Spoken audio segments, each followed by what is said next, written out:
tajuk kita untuk sekarang atau petang ni adalah berkaitan dengan pergerakan saham berdasarkan sektor. Okey. Sebelum tu, macam kita tahu lah ceban sektor dalam bursa Malaysia ni ada banyak lah. Antaranya teknologi, industrial product, energi. Kalau macam Petronas tu tak silap saya dia dalam energi lah. Betul. So banyak lagi lah. Banyak sektor dan apa kaitan dengan pergerakan saham. Tapi sebelum saya nak terangkan, ni saya share dulu kita punya platform. Nampak kan platform? Okey, nampak. So saya nak cerita sikit apa penting, kenapa kita kena tahu sektor-sektor ni. Sebab of course ni secara rambang, secara general, kalau sesuatu saham atau sesuatu sektor ni biasanya dia akan bergerak bersama-sama dengan sektor yang sama. Faham tak ayat tu? Maksudnya kalau satu sektor ni bergerak, sebagai contoh sektor energi ataupun sektor teknologi bergerak, so biasanya counter-counter dalam sektor yang sama akan bergerak sekali. Lebih kurang sama macam cerita yang Tuan Man hari Rabu hari tu dia ada cerita berkaitan dengan leaders and laggard. So tapi beza dia, hari tu dia cerita ada counter yang gerak cepat, ada counter yang gerak lambat. Tapi point dia, biasa kalau satu counter dalam satu sektor yang sama, dia akan bergerak bersama-sama. Sebab apa? Sebab biasanya sektor-sektor ni bukan istilah dia dimanipulasi,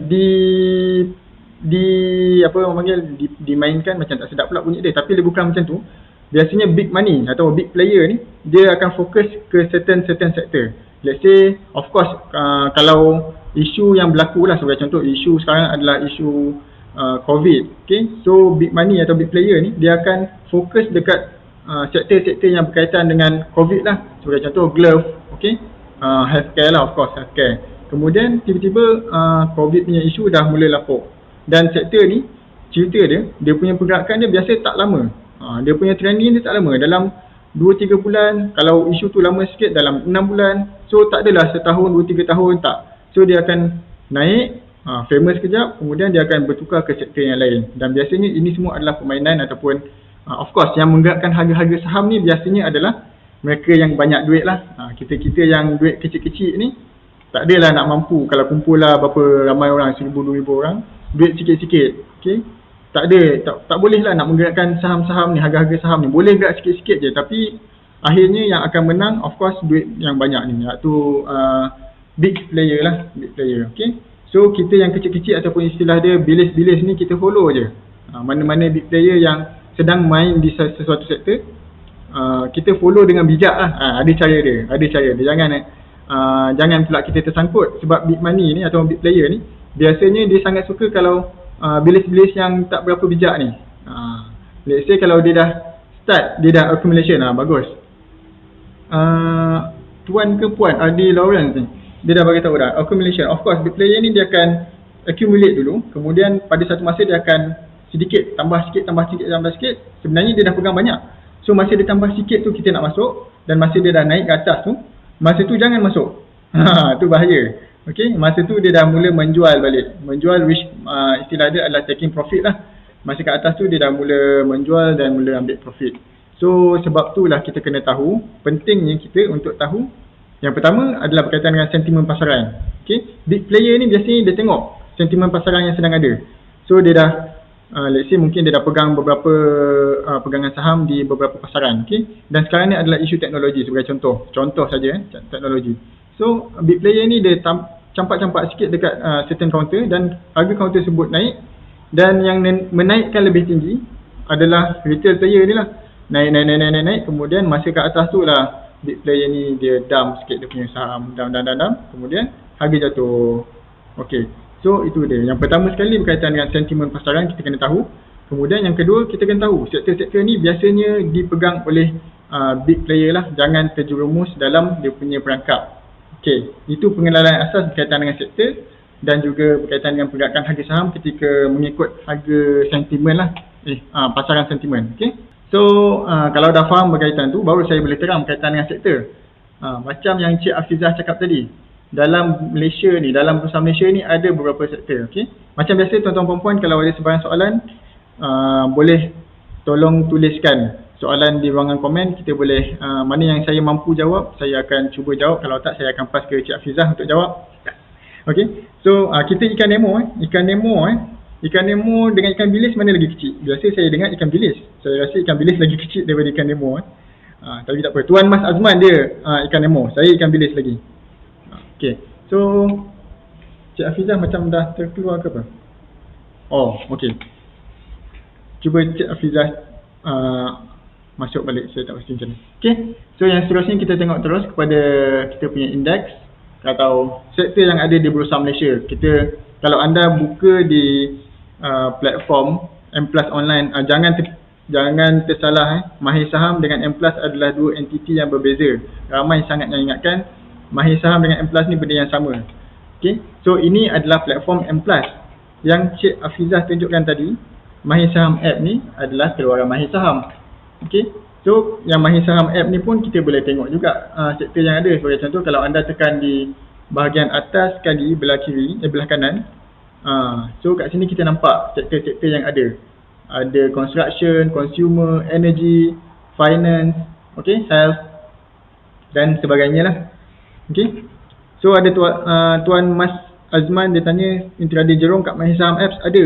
Ada, tetapi kalau tak salah saya intraday Jurong tu dia screener yang berbayar. Sekejap saya test sekejap. Sekejap sini saya login pakai yang berbayar ke percuma. Tak silap saya di premium intraday Jurong. Ada intraday Jurong tapi dia berada di premium. Okey. Tapi berbalik-balik ke kita punya perbincangan, minta maaf. Di sini kita boleh tengoklah sektor-sektor yang ada.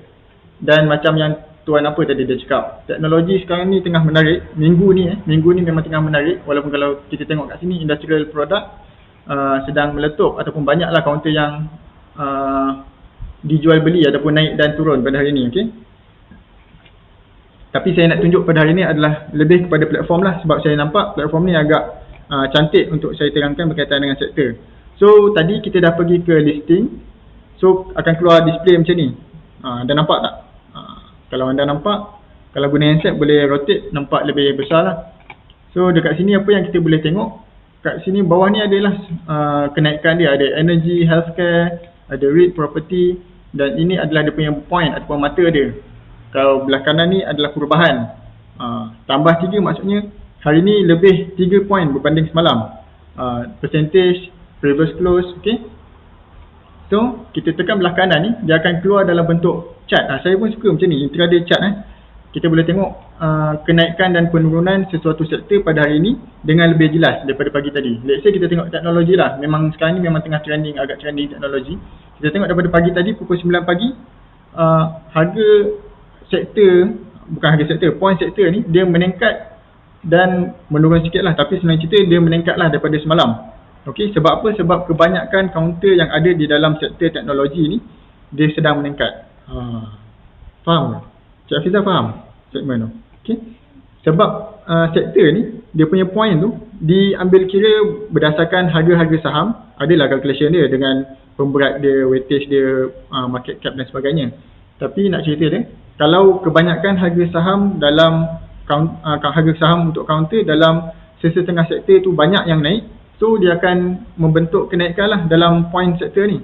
Okey? Betul tu. Tuan Adi Lawrence, best display. Kalau dapat display macam ni kat Mahir Saham Apps pun adalah satu impian saya lah. Okey? Memang saya suka tengok benda ni.